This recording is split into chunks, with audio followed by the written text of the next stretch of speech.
Yeah, well, I definitely agree with you that the solar design and sales process is ripe for automation. Well, at a high level, I think one of the biggest risks is growing too quickly. Once a year, no matter what's going on, you need to ask yourself of everybody in the company, would I enthusiastically rehire this person? And if the answer is no, then you have to take a hard look at letting them go. When you're buying solar, you're not just buying the solar equipment. You're buying a 25-year relationship with that contract.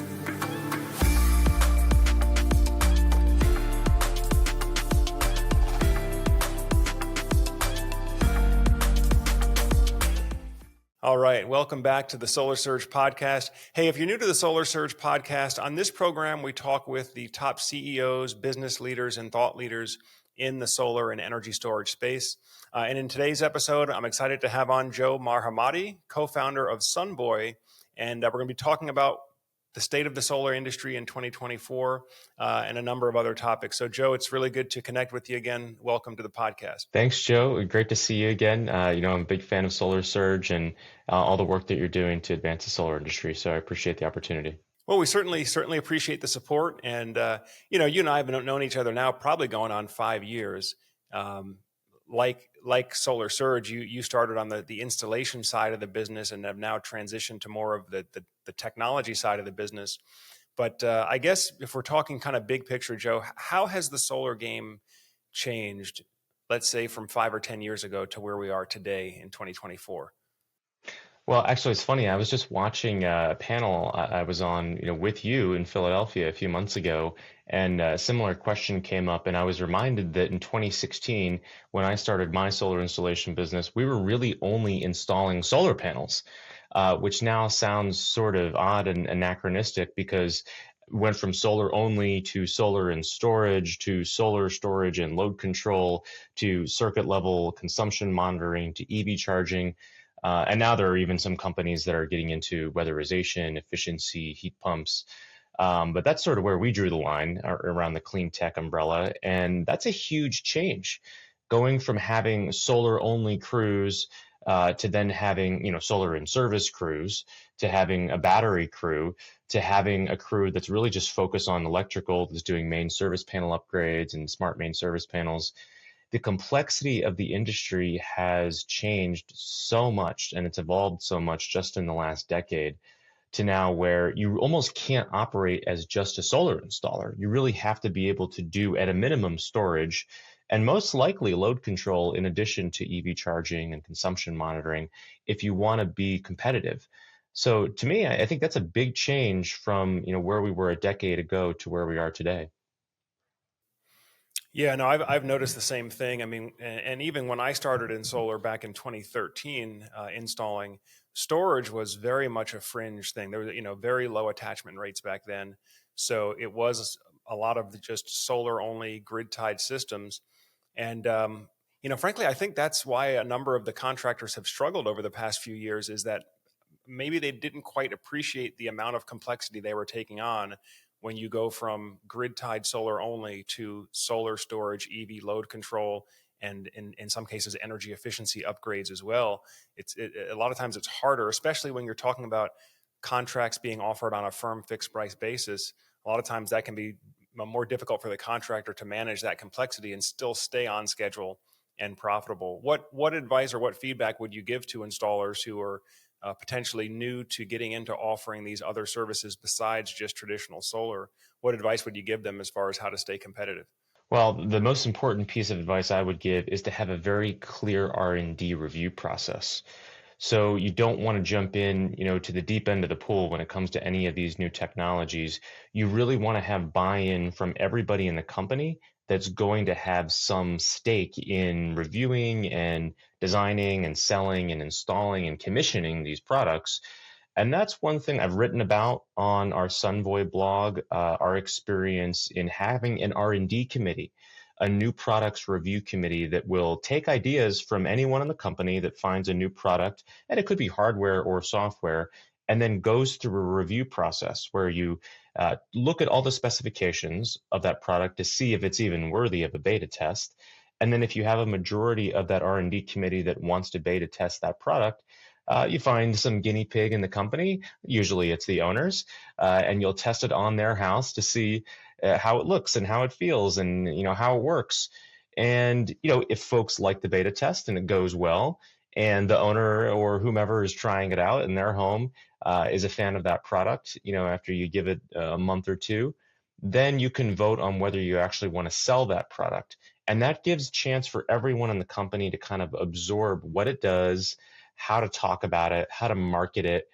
And if I've made plenty of mistakes in running a solar business, but one I made a few too many times early in the business was jumping in the deep end and just saying, hey, this product looks interesting. It looks like the market is demanding it. And then learning lessons the hard way that you really need buy-in from everyone in the company if you're going to add a product, especially a new product line.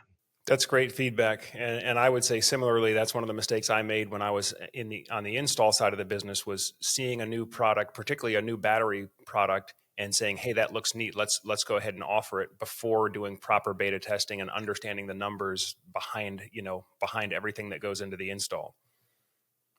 Yeah, yeah. I mean, it's, rookie mistake for sure. But once you evolve that R&D process, it actually becomes one of the most fun parts of the company because then you can allow anyone in the company that finds something cool and interesting and new to bring it to the table. We actually even had a pipeline in our CRM that was dedicated to new products. And so basically anybody could drop a new product in that first, like, this looks cool column, and then, we could review it and we could talk about it and we could say, is this really something we even want to consider? And then, it evolves, it moves along the product line. And, you end up with only selling and marketing and installing products that you have a consensus on within the company as something that's going to add value, that's going to be profitable, it's going to be interesting and add value for customers. That's great. That's great. So it wasn't just this sort of top-down thing where you just told them, "Hey, you're gonna offer this battery now. You're gonna sell this battery." You got buy-in from all the stakeholders, evaluated it, see whether this makes sense, whether this is a profitable move for the company, and then go from there. Yeah, and that's a theme that crosses across the company. Is if you can make consensus-based decisions. Now it's not always possible. Depends on the culture of the company and how the company is capitalized and what the mission of the company is to the extent to which it's mission driven or profit driven. Neither which are not necessarily good or bad. But to the extent that you can have consensus-based decision making in a solar company, I think it really does help the culture and morale of the company if people feel like they're bought into the decision making. So that's something that I also learned the hard way is that solar is such a team sport. It really requires to have a great customer experience, everybody to be communicating across the company from marketing at the beginning to sales to project management to the installers to the service team. Everyone's got to be cross-pollinating ideas, building consensus, communicating clearly throughout the organization. And if you're able to build that type of culture where people feel bought in, where their voice matters in the decisions of the company, those are the companies, in my opinion, that grow sustainably, where people are happy to work there, where they want to work there for their entire career, and that really change the industry and make homeowners happy. That's great. Glad to hear that, Joe.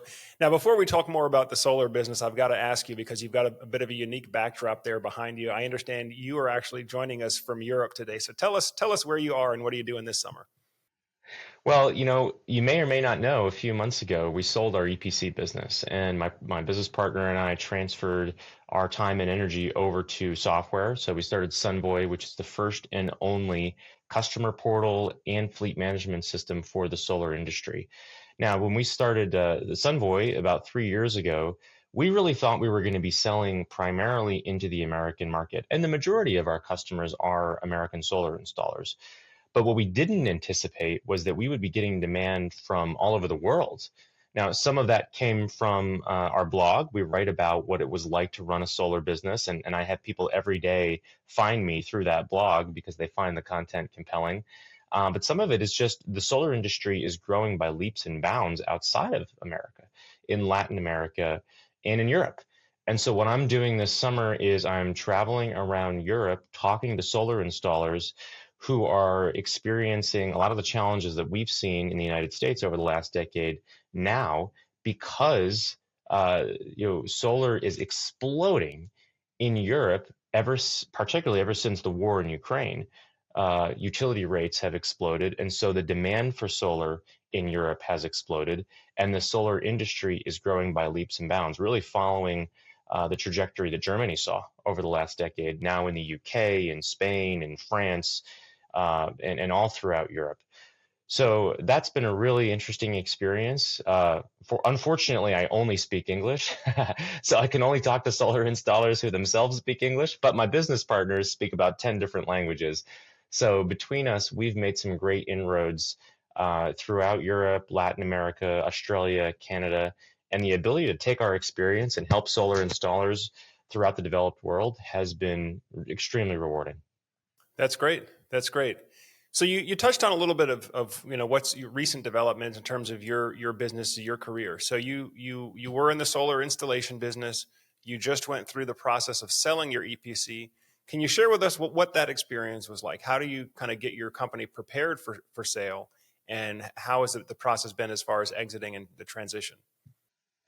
Yeah, without getting into the details that are under wraps, at a high level, I think, if you want to have an exit plan, well, first of all, you should ideally have an exit plan.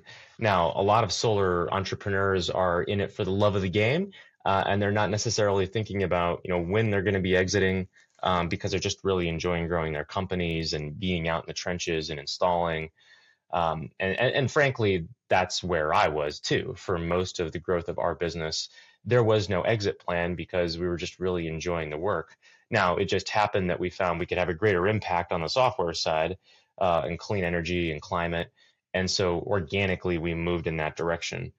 But as we started to get closer to realizing that we wanted to sell the business, that we wanted to move over to the software side, it became clear that you need to have a business that has good, solid financials, that's profitable, that has a good inventory system, that has a good tech stack from top to bottom, including good CRM, a good ERP, accounting, inventory system.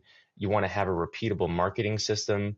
And maybe most importantly, you want to have a really good, not just management team, but leadership team, from marketing professional to a sales director to an operations director who can really understand all the products that are being installed, to an IT director.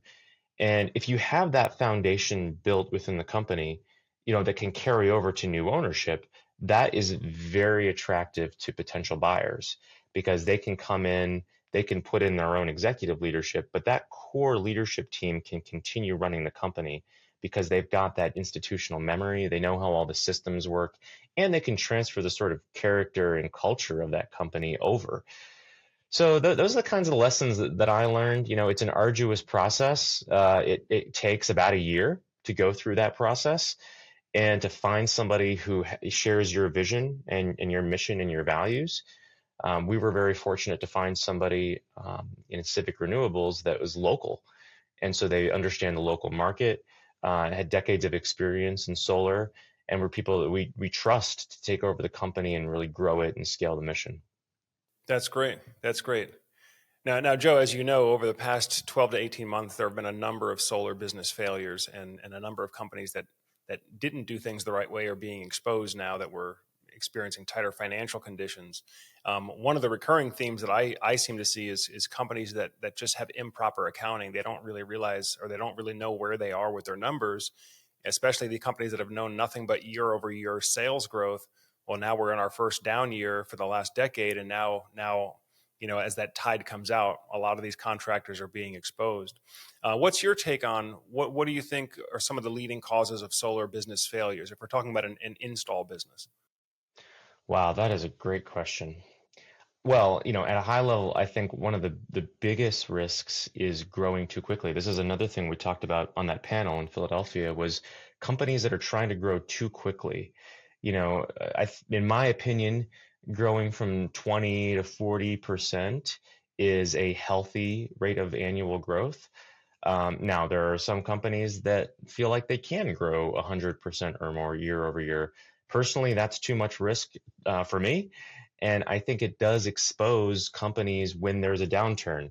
Now, not many people expected interest rates to double in the course of 6, 12 months. And they didn't necessarily know that that was going to kill the market, or not kill the market, but significantly depress the market very quickly. And when that happens, and you've trained scores of people and staff in your company over the course of many years, you don't necessarily want to have to let go of half of your staff that you've been training and cultivating over many years. But the reality is, you have to ride the wave. And in America, it's not uncommon to have a major recession once a decade.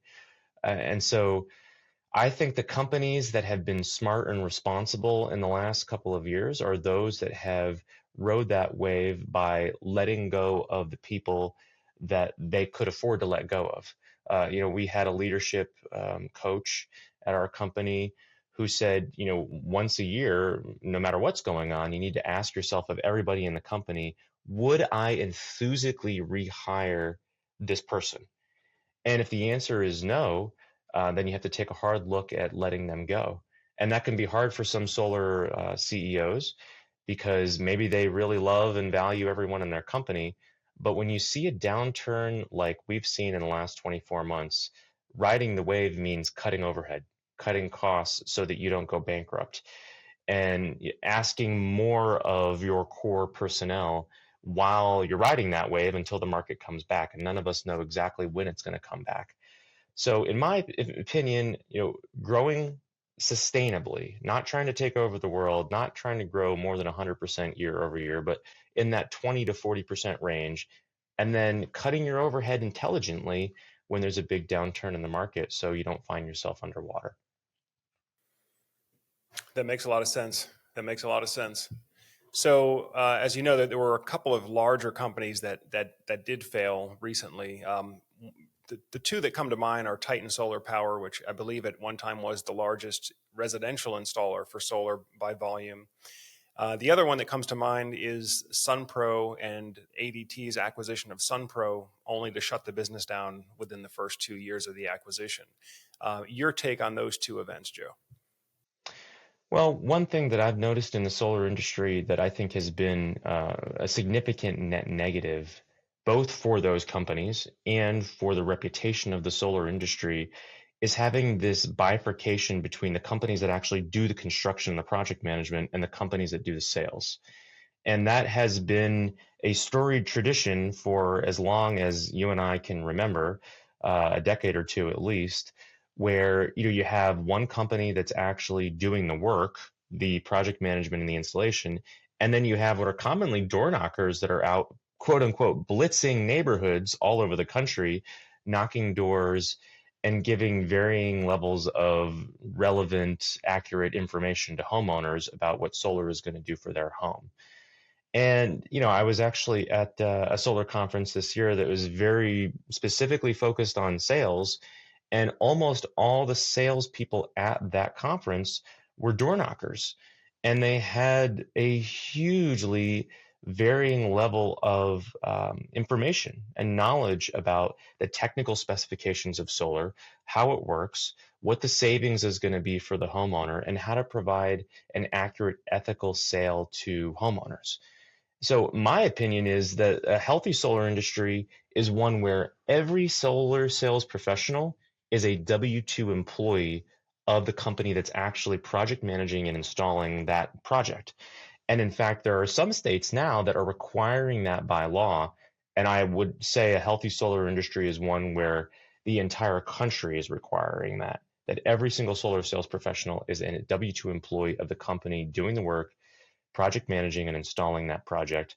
And that as soon as you split those two, which has unfortunately been the status quo in the solar industry, you have unaccountable salespeople who are incentivized to sell at the highest price they can because they're on a commission structure where their commission is tailored to selling at the highest price they can, and taking shortcuts, not necessarily training themselves on how to provide an accurate, honest sell to the homeowner. So I think that the downfall of those two companies you mentioned is only going to hasten regulation and changes at the state level so that we have a healthier solar industry. That's great. That's great. Well, appreciate your take on that. I've been traveling around a lot, Joe, talking to different installers. And one of the questions that I'm always asking is, what is it that you're doing to find success where we've seen a number of other solar companies struggle and fail? And it's a lot of what you just mentioned. There are companies that didn't try to grow too fast. A lot of them are companies that just stuck to one or two metro areas. They're not trying to be geographically all over the state or all over the country in multiple states. A lot of times they're happy to be, let's say, a Bay Area, California solar installer, and they want to have a really strong presence there and a really good reputation there. And then secondly is they make no use or very limited use of sales dealers, third party sales dealers, as you mentioned. And if they do use dealers, they keep them on very tight guardrails as far as what they're allowed to sell, what they're allowed to promise. And typically they have some sort of an internal review or a welcome call process so that whatever the salesperson promised is quality controlled with the homeowner before that project moves into production. So, yeah, Yeah. great, Yeah, great. that's what I recommend. And just to put a plug out there, there's a fantastic network of vertically integrated installers called the Amicus Solar Cooperative, which is now over 80 companies, residential installers, commercial installers, utility installers, developers, community solar installers and developers, construction companies that are of the highest grade, ethics, values, tenure in business. And to my knowledge, this is the only group that is really vetting solar installers on these metrics: the reputation of the owners, the finances. Are these companies profitable? Do they have good reviews? Are they mission-driven companies, either employee-owned companies or cooperatives or certified B Corps? And they're only accepting no more than 20% of the applications they receive because they have the highest standards for solar installers. And if there are homeowners out there who are looking for the best of the best solar installers, aside from SunVoy installers, they're obviously the best. But if you go to amicussolar.com, you'll find 80 plus of the highest quality solar installers in the US and Canada. And unfortunately, they don't do a lot of marketing. So you have to know that Amicus exists to kind of go to the website and find the best installer in your area. But that's what I always recommend to homeowners, because these are companies that are all vertically integrated and have the longest tenures and the best reputations. That's great. That's great. And I think a lot of the audience are going to be looking at ways, beyond just checking online reviews, but how can you really vet the contractors? Because, it's tough. I mean, you can ask all the right questions as a consumer at the time of sale, but if the contractor, if that business is not internally strong, or if the morals and values of the company leadership, company ownership are not there, chances are that company's just not going to be here 5, 10, 20 years from now. And that's hard because solar is such a large investment for homeowners. You really want to be able to lean on that ongoing support. And this is one of the things I say all the time is that when you're buying solar, you're not just buying the solar equipment. You're buying a 25-year relationship with that contractor. So don't go into the negotiation short-term minded, trying to haggle on cheapest price. You really want to be asking yourself, am I okay being married to this solar provider for the next 25 years, so that, how good of a partner do I believe they're going to be in holding up their warranty obligations? So, Yeah. Yeah. There's actually a couple of, solar marketplaces out there. And, I've been advocating to them for a decade to not just focus on the equipment. As you said, they have equipment guides about, what's the best equipment and what's good, better, best, inverters or modules or batteries. Because in my opinion, obviously it's good to know that, and you do a great job of saying what the best equipment is. But what's even more important is whether that solar installer is going to pick up the phone in 5 years when you have a question, or when a microinverter goes out, or if you have a service need, or if you need to have your panels cleaned, or if you need to have your warranty, redeemed. So, that's my cause du jour: is don't just look at the equipment, look at the quality of the installation company you're going to be working with. yeah. Yeah, and that's probably a good time to talk more about SunVoy and what your offering is. So, my understanding is SunVoy is a tool that you built internally when you had your installation business to help with better customer relationship management or customer fleet management. Then you took that product and actually productized it, or took that piece of software, productized it, and are now able to offer it to the entire industry of installers. So tell us a little bit about that story, and what do you have available now at SunVoy? Yeah, well, I teased it a little bit. What we realized a few years ago was that every single time we sold a solar system, that homeowner had no visibility into the process. And as you know, and many solar professionals and a lot of homeowners now realize, it can take 3, 6, sometimes 12 or more months for your solar project to come to fruition after you sign a contract for all kinds of reasons, depending on where you live and what you bought. So it can be very frustrating to spend or sign a contract for $50,000 and then have absolutely no idea where you are in the process. So we wanted to have a customer portal that was our brand, our colors, our logo, hosted on our website, where our customers could track their project from beginning to end. And then when the system was turned on at PTO, they could see all of their energy data in a single location. Because as we mentioned, we went from just being solar to all these other products. And now in 2024, if you go solar without SunVoy as a homeowner, you might be getting one app for your solar production, one app for your whole home consumption, one app for your battery, your load control, your circuit level consumption, your EV charger. There are homeowners I've met who received 6 apps at PTO, none of which had a brand relationship to the solar installer.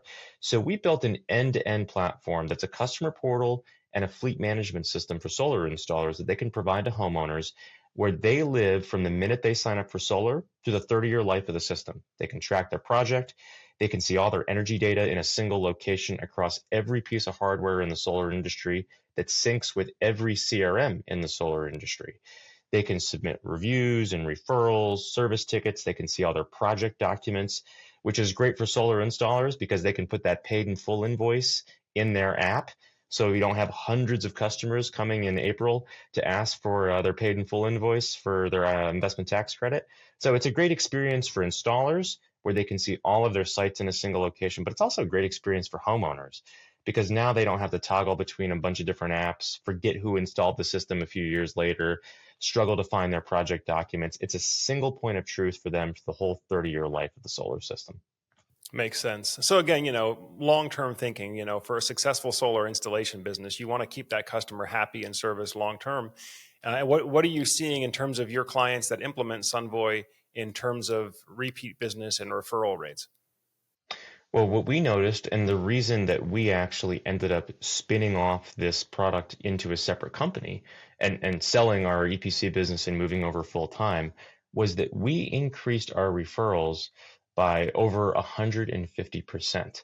And it should be no surprise because if you look at the status quo in the solar industry, and this is something I've seen with companies in the United States and in Europe, as soon as they go from throwing their customers into a black box where they have no idea what's going on with their project for months on end, and handing over the customer relationship to the inverter manufacturer for 30 years, to having a single app that's in the Apple Store with their name, brand, and logo, that's in the Google Play Store with their name, brand, and logo, that's also looks the same, 100% white labeled in tablet, mobile, and browser version in all those locations where they're owning the voice and the customer relationship for 30 years, they get more referrals.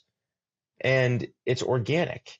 And they're even able to resell the product to their customers as lifetime active monitoring at a nominal price or as a recurring subscription. So they're literally getting their customer base to pay them, the installer, for their customers to market to their customers for 30 years through their app. They're literally turning their customer base into their marketing department. And something I've been just writing about this week, if you pull up just about any app on your phone and just pick a random one and you go into that app, I guarantee you the majority of the apps on your phone have a referral link where if you're talking about a product or service from an app on your phone to your neighbor, you can send them a referral link. Now, is there any way in the solar industry to do that? If you're talking about your great solar company to your neighbor, is there any easy way to say, hey, let me send you this referral link so you can provide your information to my solar company? There hasn't been. Now, some manufacturer apps have a way of doing that, but then you're not referring the solar installer, you're referring the manufacturer. So this is something that is an innovation that SunVoy has built. Every single one of our 150,000 solar homeowners that are living in SunVoy, in the apps of their respective companies. Now, all 150,000 plus of those people can actually refer the solar installer, not the manufacturer, through a unique referral link to their friends, family, and network. And that just generates a lot of referrals that would have happened if that homeowner had had this ability, 4 or 5 years ago, that now is accessible to everybody. Yeah, and the referral business is the best business you can get, and especially if you really dig into the numbers, some of these solar sales teams, how much cost goes into acquiring a new customer. You could easily spend $2,000 to $3,000 in solar to acquire a new customer. Whereas if you can get a referral, if you can get somebody coming inbound to you, chances are they're gonna convert at a higher rate. They're less likely to want to negotiate and try to haggle down on the price, and they're overall going to just be a more of a pleasure to deal with as a client. So referral business by far is the best business, and that's what I see with this is by having that long-term relationship approach, you get your customers essentially you get your existing client base to market for you. Yeah, I'll tell you my favorite story about the solar cost of acquisition. I met the company, which is in Tucson, Arizona, a great company that I believe to have the lowest cost of acquisition in the country. And this is a company that's been around 15, 20 years. It's been around a long time. And their cost of acquisition is well under $1,000, which is almost unprecedented in the solar industry, especially for a company like them that's $20 million plus in revenue. And I asked the CEO, how did you do that? How did you get a cost of acquisition for a $20 million solar company that's under $1,000? And he said that most of his marketing dollars are actually going to a team of people that review the status and performance of every single customer in the solar array fleet. And if there's a problem, they will reach out to that customer, tell them proactively what they're going to do to resolve that problem before the homeowner finds out and calls them feeling upset. And I thought that was absolutely brilliant. Now, of course, they've been doing that manually, looking at the performance of the system, toggling between multiple inverter platforms and seeing what the actual performance is relative to the estimated performance from the proposal tool that they use, which is an enormous amount of manual work. Now, we took that concept at SunVoy on the installer side of the platform. We have a fleet management platform where every single installer that uses SunVoy can see every single system they've ever sold and installed, the performance of that system, actuals to estimates, and any inverter errors coming from the inverter. So they can do the same thing. So any SunVoy installer can now do the same thing this company in Tucson, Arizona is doing, proactively monitoring their entire fleet, reaching out to customers when there's an issue, telling them what they're going to do about it and how they're going to resolve it. And that delights customers to no end. A, because it's just a great experience, but B, because homeowners are intimidated by solar. They don't know if there's an issue necessarily. They don't know if it's underperforming or if there's an inverter problem. So to know that your installer is looking out for you without you having to think about it, that is what results in the lowest cost of acquisition in building a referral-based business. And SunVoy is enabling every installer to do that now. That's great. That's great because I know a lot of times it's counterintuitive. As a contractor, you might look at that as a service expense, not as a marketing expense. But what I'm hearing from the story that you told there is that by providing excellent service after the install, you boost your referrals and therefore you lower your acquisition cost and your marketing expense. So again, I think it comes back to this idea of are you long-term thinking? Do you want to have a solid reputation for the long term, or are you trying to make a quick buck? And I really appreciate your perspective on that, Joe. Well, we have a little bit of time left here. Are there any other topics or questions that you'd like to cover? Your thoughts on solar industry issues or your individual journey from Ipsun to SunVoy and where you're going in the future? Well, I'd love to ask you a couple questions, Joe, if you're up for it, about where you see the industry going. I mean, you talk to as many, if not more, solar business owners than me. I would love to know where you think the industry is going to be in 5 years, with respect to sales. Are there going to be innovations in sales, in your opinion, and streamlining sales? And where you think technology and accessibility of this technology is going to be in 5, 10 years? Yeah, great question, and happy to talk on it. So I think what's going on right now with the shakeup in the market, I think the current dynamic that we have between sales organization, EPC contractor, and finance company, I think that dynamic is going to change. And I think what you're going to see more of now is sales organization and finance company and homeowner, that being the more permanent relationship, where the contractor or service provider becomes more interchangeable. And the reason I say that is because, as you know, Joe, the majority of solar being sold to homeowners right now is not purchased on a cash basis. It's purchased on a finance basis with a loan or with a lease or a PPA. And so that pretty much puts the finance company on the hook, not just for facilitating the initial transaction, but for the long-term maintenance of the system. See, this is where solar is different from, let's say, auto finance or home mortgage finance, right? Those types of traditional bank financing, it's just to facilitate the transaction. Once you buy the home, it's on you to fix the air conditioner and repaint it, whatever, fix the roof. But with solar, the assumption at the time of sale is all I have to do as a homeowner is make the monthly payment, and the company, whether it's the finance company, the contractor, but the company is going to take care of keeping that system on for the next 25 years while I'm making these finance payments. And so I think the finance company logically kind of becomes front and center of that relationship, because if there's enough homeowners out there, I mean, think about it, Joe, 100,000 Titan Solar customers just got abandoned, right? Now, as you know, like 95% of them are financed on GoodLeap. And what happens when the system stops working and they call GoodLeap and say, look, I don't want to make the loan payment. I have to pay an electric bill. My system's broken, fix it. And I'm just thinking how many thousands of calls like that GoodLeap and other solar finance companies are going to have to field. So that's one thing I foresee, is that dynamic between contractor, finance company, and sales org changes to where the finance company becomes sort of the primary service provider, if you will. The other thing I think is, I think you're going to see the emergence of a new category. It's not pure DIY, but it's also not full service contractor install. It's what I would call like a semi DIY or a DIY plus, where the homeowner or the end user of the solar has enough knowledge now that they want to buy specific equipment. In many cases, they're going to buy the equipment directly, and they plan to direct the installation themselves, using limited help from a roofer or an electrician where needed to make high voltage connections, but where the system owner takes more of a project management role.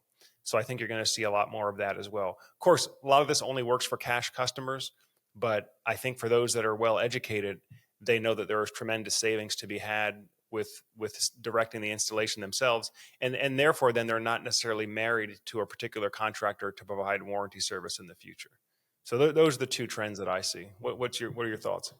Yeah, I agree. I've been, we talked about this the other day. I've been tracking the progress of Project Solar and now Mona Lee and I think some others who are sort of exactly the model you're describing, where they're focused on a very streamlined sale. Sort of reminds me of Redfin. 20 years ago when Redfin came out in real estate, it was incumbent on the homeowner to do their homework in looking for homes that they wanted to buy, and not the real estate agent. And so that was a huge revolution, really, in cutting the cost of the real estate agent's fees, because now the purchaser, the seller of a home, is doing their own homework. So, if somebody listens to Solar Surge or does their own homework and wants to go on a platform like that, they could save a lot of money. Now, I can't endorse it because I've never used it before, but it does seem to be growing, and seems like to be a lot of homeowners who are willing to roll the dice and use a platform like that, where they can either do DIY, or they can use kind of this hybrid process where they're project managing a little bit, and they're using an EPC that's maybe taking a lower margin but has a higher volume because they're working with a Project Solar. So I see that model growing by leaps and bounds, especially as you start to inject AI, right? If you're just going solar and you don't need a whole lot of consultative information or knowledge on adding a battery or ancillary equipment, and it's just solar, I really think that AI could sell a lot of solar systems, because most people tend to ask the same 5 or 10 questions. And so if you have an AI that can reliably design a system, which we're getting closer on standalone homes, it's pretty good. Unattached townhomes, it needs a little bit of work from what I can tell. But if an AI can design a system and they can answer the same 5 or 10 questions, wow, that could really reduce the cost of acquisition significantly. Then you add in Solar App. When Solar App, developed by the Department of Energy, is being adopted by more AHJs across the country, you could see a system where there's very little human intervention, almost up to the point of installation. And that could dramatically reduce the cost where, if we can get to $1.50 a watt or less, all of a sudden net metering doesn't become as important.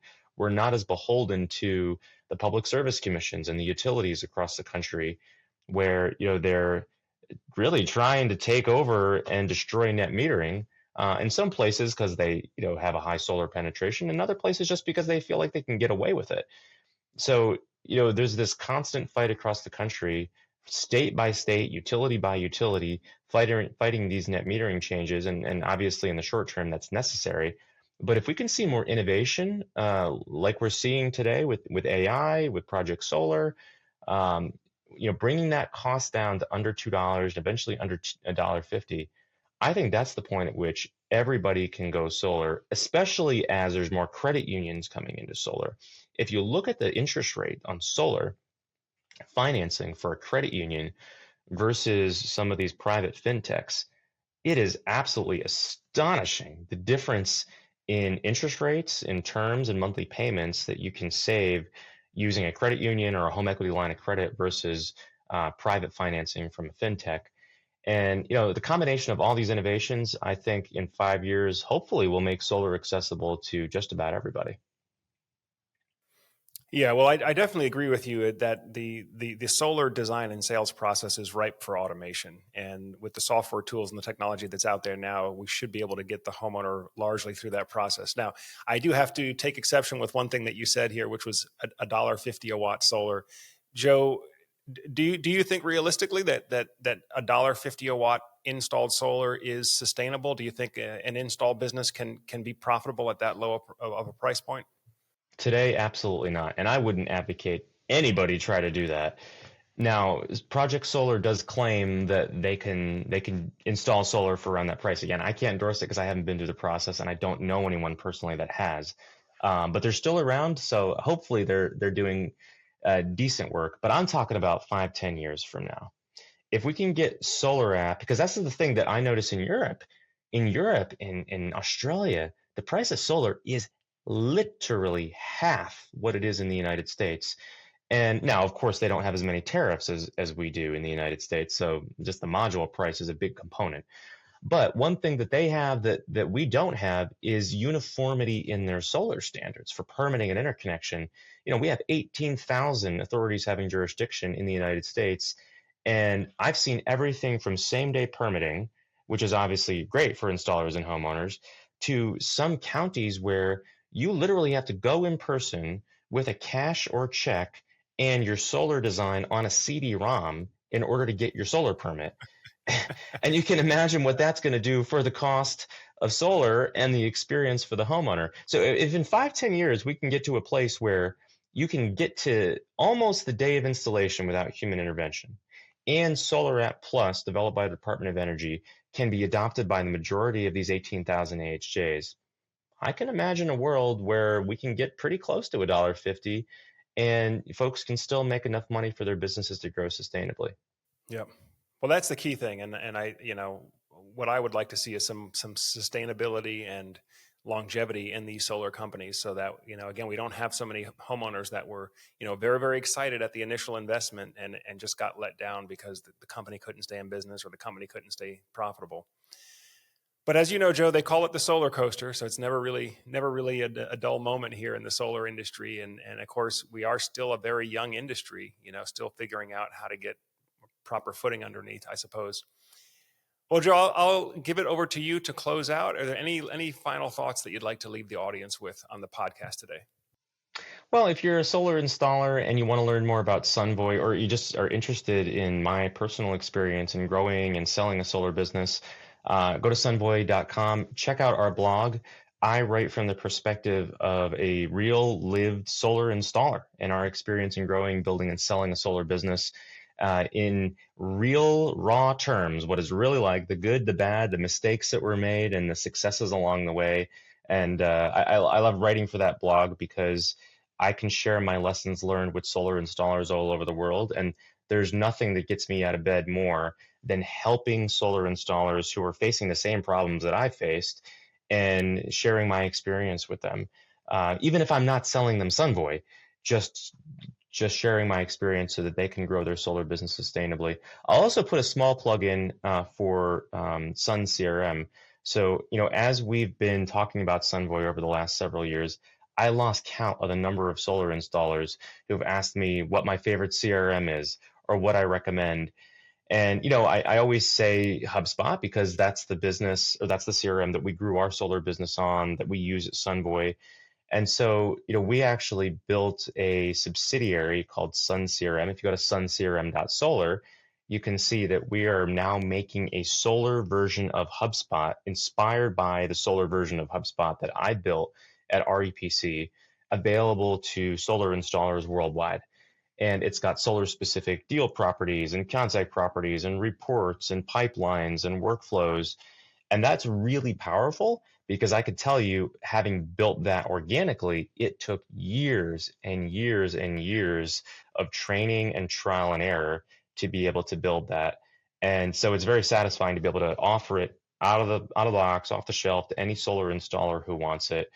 And so you go to suncrm.solar if you want to learn more about that product. Go to sunvoy.com and check out my LinkedIn if you want to learn more about my lived experience as a solar installer. And of course, follow Solar Surge, because the work that you're doing to share technical knowledge with solar installers and homeowners across the country and worldwide is invaluable. And I think that's also part of what's going to bring down the cost and bring solar to a mature place in this country. Well, I certainly appreciate the support, Joe. So, folks, this has been a discussion with Joe Marhamati, co-founder of SunVoy and co-founder of Ipsun Solar. Joe, really appreciate your taking time to chat with us. Guys, Joe's one of the good guys, and he has taken time. He's also a great communicator and taken time and making himself available to share his experience with you. But that pretty much wraps it up for today's podcast episode. We thank you for spending some more time on the Solar Surge channel. And as always, I'm Joe Ordia here, encouraging you to get prepared and be empowered. Thanks for watching, and we'll see you on the next episode.